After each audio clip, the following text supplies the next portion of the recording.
तो मैं राज पांडे, आप देख रहे हैं आरसीएम टुडे। आइए जान लेते हैं अभी की बड़ी खबर, मुख्य समाचार के बारे में। अभी की लेटेस्ट अपडेट के बारे में बात करेंगे, पूरी खबर विस्तार से देंगे। सच को सच कहेंगे, झूठ को झूठ कहेंगे, न पक्ष न विपक्ष, वनली निष्पक्ष। आज की इस वीडियो में आपको 10 बड़ी खबरों के बारे में जानकारी मिलने वाली है। आपको मालूम होगा, जो भी जानकारी मैं आपको देता हूँ सही और सटीक देता हूँ, निष्पक्ष देता हूँ। मेरा कर्तव्य है कि आप तक जो भी जानकारी पहुँचे सही सटीक पहुँचे। चाहे यूपी की खबर हो, चाहे बिहार की खबर हो, दिल्ली की खबर हो, या राजस्थान की खबर हो, या देश की कोई भी बड़ी से बड़ी मोस्ट इम्पॉर्टेंट खबर हो। आपको मालूम होगा, यूपी टीईटी परीक्षा का परिणाम जारी हुआ, लेकिन उसमें भी खेला हो गया है। खेला क्यों हुआ, इस पर बात करेंगे। चकबंदी लेखपाल भर्ती पर बात करेंगे। आरओ परीक्षा एवं नए विज्ञापन पर बात करेंगे। आज फिर महंगाई ने कमर तोड़ दिया है, उस पर बात करेंगे। होमगार्ड की भर्ती को लेकर बात करेंगे। तो पूरी जानकारी के लिए वीडियो को अंत तक देखिएगा, लाइक शेयर जरूर करिएगा।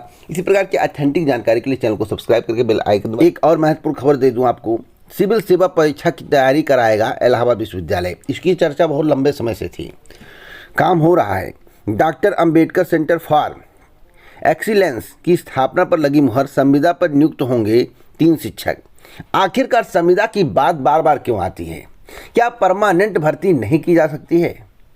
सरकार संविदा पर आउटसोर्सिंग पर ज़्यादा फोकस क्यों कर रही है? जहाँ तक मेरी जानकारी है, मेरा मानना है, आपकी राय कुछ अलग हो सकती है।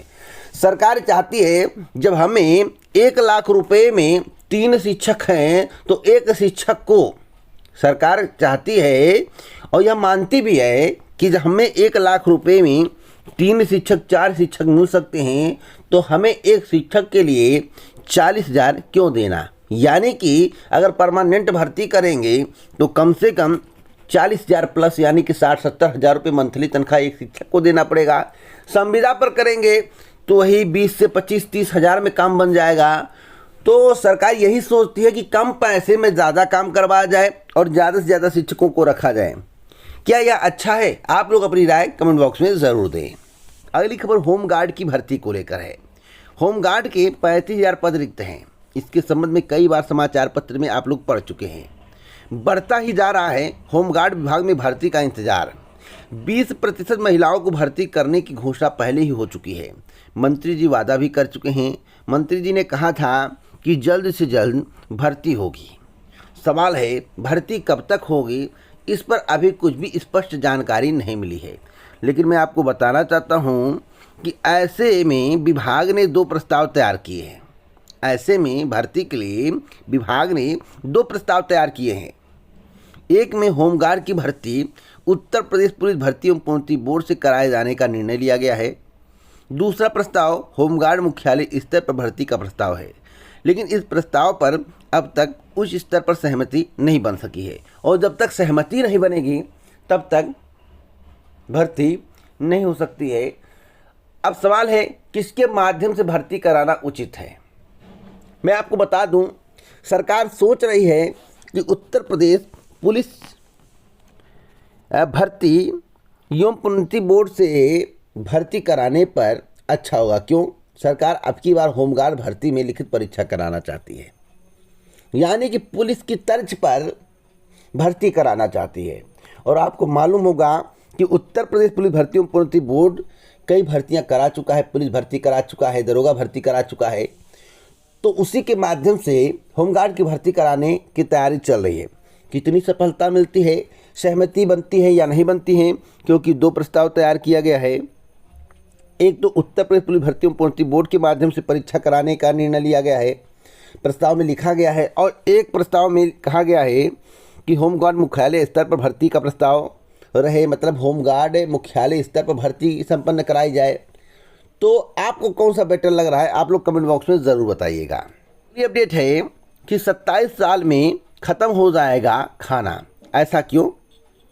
इसको लेकर चिंता बढ़ गई है, क्योंकि वैज्ञानिकों ने बहुत ही चौंकाने वाला खुलासा किया है। 27 साल 251 दिन बाकी है खाना ख़त्म होने में। 1,000 करोड़ पहुंच जाएगी दुनिया की आबादी। 70% तक बढ़ जाएगी खाने की डिमांड। 8,000 साल में इतना अनाज नहीं पैदा हुआ होगा कि इससे जीविका चलाई जा सके। 40 साल बाद रिकॉर्ड अनाज प्रोडक्शन की ज़रूरत। 2050 तक शाकाहारी हो जाएंगे ज़्यादातर लोग। 75 गुना ज़्यादा ऊर्जा खर्च होगी मक्के के बदले मीट प्रोडक्शन में। 2 धरती की ज़रूरत। रिसर्च एडवर्ड विलियम्स ने कहा कि हमें 2 धरतियों की ज़रूरत पड़ेगी। अगर हमें अभी के धरतीवासियों के खाने की मांग को पूरा करना है तो 2 धरती की आवश्यकता होगी। उस पर भी काम चल रहा है, आपको मालूम होगा कि खोजबीन जारी है। अब मिलता है या नहीं, या देखने वाली बात होगी। अब क्या स्थिति वर्तमान में है, क्या आगे होगा, इस पर भी हम चर्चा कर लेते हैं थोड़ा। मैं आपको बता दूं, एडवर्ड के मुताबिक अगले 27 सालों में दुनिया की आबादी 1,000 करोड़ हो जाएगी। डिमांड की अगर हम बात करें तो ये 2017 की तुलना में 70% तक बढ़ जाएगी। अगले 40 साल में इंसान को उतना खाना पैदा करना पड़ेगा जितना पिछले 8,000 सालों में इंसान ने नहीं पैदा किया है। बढ़ी डिमांड पर धरती पर दबाव पड़ेगा। तो क्या इससे निजात पाने के लिए वैज्ञानिक या सरकार कुछ कर रही है? सवाल सभी के जहन में है। आगे क्या होगा, हम रहें या ना रहें, हम रहेंगे या नहीं रहेंगे, क्या पता। फिलहाल लंबा वक्त है और आगे क्या होगा इस पर अभी चर्चा करना वाजिब नहीं है। अभी क्या हो रहा है इस पर चर्चा करना है। अगली अपडेट है बहुत ही महत्वपूर्ण, जिस पर मैं प्रतिदिन चर्चा करता हूं। बिजली कटौती को लेकर सरकार के द्वारा वादा किया गया था कि ग्रामीण क्षेत्रों को 18 घंटे बिजली मिलेगी, लेकिन मैं आपको बता दूं रात में बिजली काट दी जाती है और नींद नहीं आती है। इधर उधर भटकना पड़ता है ग्रामीण में। मैं ग्रामीण में गया था और वहाँ बहुत ही हालत ख़राब है, बहुत ही हालत ख़राब है। रात में बिजली काटी जाती है, 7-7 घंटे, 8-8 घंटे बिजली काट दी जाती है। आज के समाचार पत्र में वही जिक्र किया गया है। मैं प्रतिदिन इसी का जिक्र करता हूँ। सरकार ने जो वादा किया वह पूरा क्यों नहीं कर रही है। यूपी के गाँवों में 7 घंटे तक रात में काटी जा रही है बिजली। कहा जा रहा है कि कोयले का उत्पादन नहीं हो रहा है, कोयले की कमी है। आखिरकार वादा ऐसा क्यों किया जा रहा है? पूर्ति करिए, कैसे भी करके करिए। या तो आपका कर्तव्य बनता है, गांव वालों का कर्तव्य नहीं बनता कि भैया कोयला आपको देंगे। तो स्थिति कब सुधरेगी इस पर हम कुछ नहीं कह सकते। बस इतना कह सकते हैं, जहां 18 घंटे की बात की गई थी वहाँ 10 घंटे बिजली मिल रही है। वर्तमान की स्थिति यही है। अगली अपडेट है RO ARO परीक्षा को लेकर। देखिए RO ARO परीक्षा में 93% अभ्यर्थी 93% अभ्यर्थी शामिल हुए हैं। माफ़ी चाहता हूँ, 93% अभ्यर्थी शामिल हुए हैं। मुख्य परीक्षा का आयोजन किया गया, 93% अभ्यर्थी शामिल हुए, लेकिन ऐसे सवाल पूछे गए कि जितने भी अभ्यर्थी थे चकरा गए। वर्ष 2020 का प्रथम दिन बुधवार था। वर्ष 2021 का अंतिम दिन क्या था?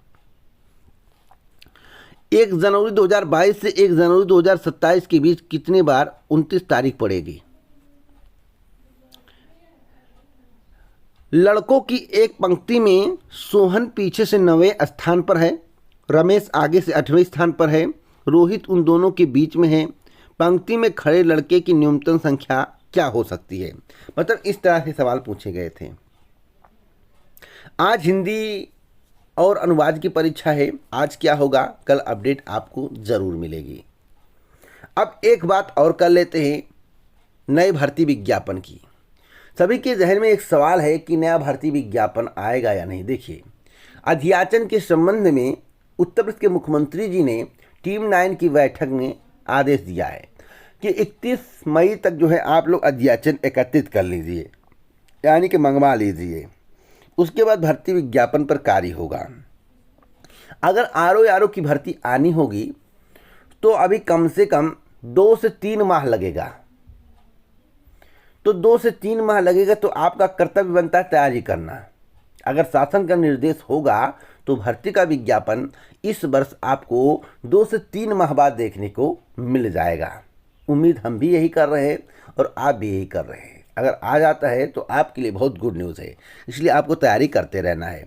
अगली अपडेट है महंगाई को लेकर। हमने आपसे क्या कहा था अभी 4 दिन पहले कि आप मात्र अगले सप्ताह का इंतजार करिए। तो आज कौन सा दिन है? सोमवार है और आपको मालूम होगा आज 25 अप्रैल है। सब्जियों के साथ खाद्य तेल की कीमतों में भी हुई तेज, यानी कि महंगाई लगातार बढ़ती जा रही है। सब्जियों के साथ खाद्य तेल की कीमतें भी हुई तेज। अब खाद्य तेल को अगर हम परिवर्तित करें सरसों के तेल में, रिफाइंड के तेल में, वनस्पति घी के तेल में और तिल के तेल में, तो सबसे बेटर आपके लिए इस समय क्या है? देखिए, तिल का तेल और वनस्पति घी आपके लिए लाभप्रद है, रिफाइंड उतना लाभप्रद नहीं है, सरसों का तेल लाभप्रद है। तो हम प्राथमिकता के आधार पर बात करेंगे सरसों के तेल, क्योंकि सरसों के तेल की खपत सबसे ज़्यादा है, डिमांड सबसे ज़्यादा है। उसके बाद रिफाइंड का डिमांड है, उसके बाद वनस्पति तिल के तेल का डिमांड है, वनस्पति घी का डिमांड है। तो वर्तमान की स्थिति को देखते हुए आम आदमी तेल खरीद कर भी नहीं खा पाएगा। आगे स्थिति ऐसी होने वाली है। 160 रुपये से 195 रुपये लीटर सरसों का तेल मिल रहा है ब्रांड के अनुसार। रिफाइंड 110 से 160 रुपये प्रति लीटर, वनस्पति घी 170 से 200 रुपये और तिल का तेल 220 रुपये से 260 रुपये प्रति लीटर। या तो ब्रांड के ऊपर निर्भर करता है, जैसा जैसा आप ब्रांड लेंगे वैसे वैसे महंगाई आपको चरम पर दिखाई देगी। अब सब्जियों के दाम सुन लीजिए। शिमला मिर्च 100 से 120 रुपये किलो है, फूल गोभी 100 से 110 रुपये किलो, बीन्स 110 से 130 रुपये किलो, तरोई 80 से 110 रुपये किलो, टमाटर 40 से 60 रुपये किलो है, भिंडी 70 से 90 रुपये किलो है, लौकी 40 से 70 रुपये किलो है। अगर गांव में जाएंगे तो यह रेट आपको कम से कम अगर 100-120 में दर्शाया गया, तो ग्रामीण क्षेत्र में अगर जाएंगे इसी सब्जी को लेने, यानी कि शिमला मिर्च आपको लेना पड़े तो 100 रुपये में आपको मिल जाएगा, 80 से 100 रुपये में। मतलब कि कुछ आपको रियायत देखने को मिलेगी। लेकिन ग्रामीण क्षेत्रों में 10 रुपये का उछाल जो है सरसों के तेल में, रिफाइंड तेल में, वनस्पति घी तेल में, तिल के तेल में हुआ है। तो क्या इस तरह से महंगाई बढ़नी चाहिए? क्या इस पर कभी लगाम लग पाएगा? आप लोग अपनी राय कमेंट बॉक्स में ज़रूर दीजिएगा। अगली अपडेट है 20,000 का टीईटी रिजल्ट रोका। इसी की मैं बात कर रहा था, खेला हो गया। कोर्ट के आदेश पर परीक्षा में शामिल हुए थे अभ्यर्थी, अब डबल बेंच में याचिका करने जा रही है प्रदेश सरकार। इन अभ्यर्थियों के परिणाम में कोर्ट केस लिखकर आ रहा है, तो आखिरकार सरकार क्यों जा रही है? कोर्ट ने जब एक बार आदेश दिया शामिल होने के लिए, तो डबल बेंच सरकार क्यों जा रही है, यह भी एक सवाल है और अभ्यर्थी पूछ रहे हैं। राष्ट्रीय मुक्त विद्यालयी शिक्षा संस्थान से डीएलएड करने वाले 20,000 अभ्यर्थियों का उत्तर प्रदेश शिक्षक पात्रता परीक्षा यानी कि यूपी टीईटी 2021 का परिणाम फंस गया है। हाई कोर्ट की एकल पीठ के आदेश पर परीक्षा एवं प्राधिकारी कार्यालय ने इन अभ्यर्थियों को टीईटी में शामिल तो कर लिया था, लेकिन परिणाम घोषित करने की बजाय अब विभाग एकल पीठ के आदेश के खिलाफ डबल बेंच में अपील करने जा रहा है। इस संबंध में परीक्षा नियामक ने तैयारियां शुरू कर दी हैं और शासन से अनुमति मांगी गई है। देखिए भैया, जब चुनाव समाप्त हो जाता है तो बड़ा बड़ा खेला हो जाता है। यह भी एक खेला है। आपको क्या उम्मीद थी ऐसी कि सरकार डबल बेंच जाएगी? आगे क्या होगा यह देखने वाली बात होगी। लेकिन मैं आपको बता दूं, पटना हाई कोर्ट की अगर बात करें तो पटना हाई कोर्ट के जनवरी 2020 में फैसले के बाद राष्ट्रीय अध्यापक शिक्षा परिषद ने यह कोर्स करने वाले अभ्यर्थियों को टीईटी और शिक्षक भर्ती में मान्य किया था। केंद्र सरकार ने निजी विद्यालयों में पढ़ा रहे अप्रशिक्षित शिक्षकों को प्रशिक्षण देने के लिए NIOS की ओर से डीएलएड प्रशिक्षण की व्यवस्था की थी। यूपी में तकरीबन 1.5 लाख अभ्यर्थी ने NIOS से 18 महीने का डीएलएड किया है। तो क्या इन्हें मान्य नहीं किया जाना चाहिए? क्या सरकार को डबल बेंच जाना चाहिए? आप लोग अपनी राय कमेंट बॉक्स में जरूर दें। आपकी राय हमारे लिए अति महत्वपूर्ण है। अगली अपडेट है चकबंदी लेखपाल भर्ती को लेकर। जैसा कि चकबंदी लेखपाल भर्ती के संबंध में आप लोग बार बार पूछते रहते हैं कि चकबंदी लेखपाल भर्ती का क्या होगा। देखिए भैया, चकबंदी लेखपाल भर्ती लंबे समय से नहीं आई। 2014 या 15 में भर्ती आई थी। मुझे याद है 2014 के लास्ट में भर्ती आई थी सपा शासनकाल में। भर्ती कंप्लीट हो गई, लोग ज्वाइन कर लिए अपने विभाग में। लेकिन वर्तमान सरकार ने 5 साल कार्यकाल पूरा होने तक यानी कि 2022 के पहले तक चकबंदी लेखपाल भर्ती का विज्ञापन नहीं जारी किया। एक बार जारी किया गया था, आरक्षण विवाद, कई विसंगतियां थी, इसके कारण विज्ञापन को रद्द किया गया। अभी तक संशोधित विज्ञापन नहीं आया, या सरकार चाहती तो पुनः विज्ञापन जारी कर सकती थी। कुछ लोगों ने आवेदन भी किया था, उसका भी कोई समाधान नहीं किया गया। पैसा जो जमा किया गया था सरकार के पास ज़रूर होगा, सरकार उस पैसे की क्या की, सबसे अहम सवाल है। क्या चकबंदी लेखपाल भर्ती आएगी? तो मैं आपको बता दूं, इसके लिए आपको परिश्रम करना पड़ेगा। सेकंड पीईटी के अंतर्गत आपको लेखपाल भर्ती का विज्ञापन देखने को मिल सकता है। चकबंदी लेखपाल, मेरी जानकारी के अनुसार सेकंड पीईटी के अंतर्गत, यह भी मैं आपको बताना चाहता हूं, अगर सरकार की मंशा कुछ और होगी, जैसे राजस्व विभाग को चकबंदी को मिक्स करने की, मर्ज करने की, तो हो सकता है कि चकबंदी लेखपाल की भर्ती ना आए। लेकिन अगर मर्ज नहीं किया जाएगा तो उम्मीद है 99% कि सेकंड पीईटी के अंतर्गत आपको चकबंदी लेखपाल की भर्ती देखने को मिलेगी, मेरी जानकारी के अनुसार। तो इसी प्रकार की ऑथेंटिक जानकारी के लिए आप हमसे जुड़ें और चकबंदी लेखपाल के लिए थोड़ा प्रयास करिए, आपको सफलता जरूर मिलेगी। तो चैनल को सब्सक्राइब करें, बेल आइकन दबाएं, ऑल पर सेट करें। जय हिंद, जय भारत, नमस्कार।